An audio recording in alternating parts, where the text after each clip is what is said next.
Rain, Rain by Anne Martin. Chapter 24. I telephone Uncle Weldon. Something good happens the next day. I walk into our kitchen early in the morning, and the first thing I notice is that the refrigerator is humming. The second thing I notice is that the kitchen feels warmer. The third thing I notice is that the little table lamp in the living room that my father sometimes leaves on overnight is shining. The power's back on. It didn't take weeks after all. I pick up the telephone and hear a dial tone. The phone is back on too. I almost knock on my father's door to tell him the news, but then I look at the Atlantic City clock and see that it's only 6:20, too early to wake him. It isn't too early to call my uncle, though. When he answers, he sounds sleepy but not mad. "Uncle Weldon," I shout. It's me, Rose. Everything is working again. "Rose!" Uncle Weldon sounds as excited as I am. "Are you all right?" "Yes," I say, since I'm not injured. "I kept trying to drive to your house, but too many trees are down. I couldn't get through town, even last night. Our bridge washed out," I say, "so we can't leave our yard.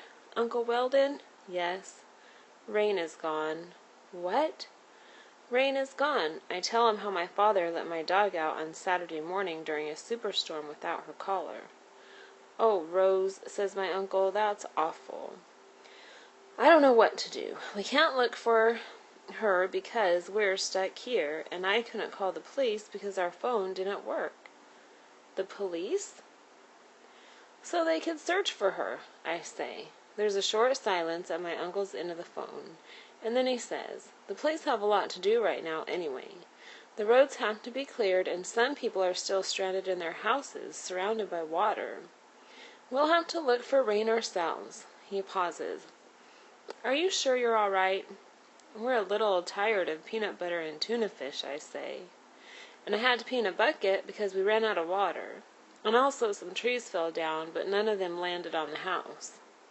"How are you doing without Rain?" I'm not sure how to answer that. "Rose?" "Well, without Rain I don't have to fix her meals, and I don't have to walk her." "But how do you feel?" "I feel that I would like to find her." "It sounds like you're a little lonely," says my uncle. Now I understand. "Yes, and worried, and sad. Uncle Weldon, how do you look for a lost dog?" "I guess we'll start by putting an ad in the paper. We can put up lost dog posters too, but those things may have to wait a few days.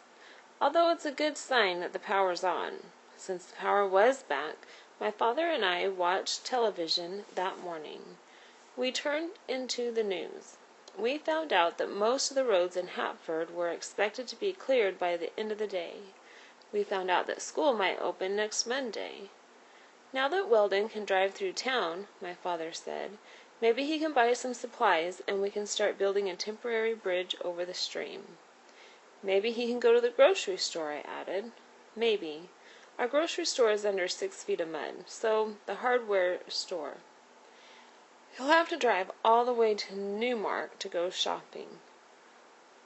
That night we eat supper in front of the television. I hear a newscaster who's giving a crime report say, "Complicated crime began simply, under the guise of friendship."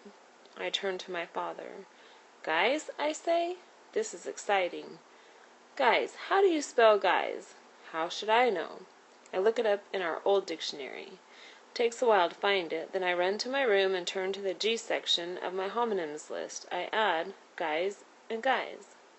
Suddenly I feel more hopeful about Rain. I open my school notebook, and at the top of the blank page I write, "How to look for a lost dog."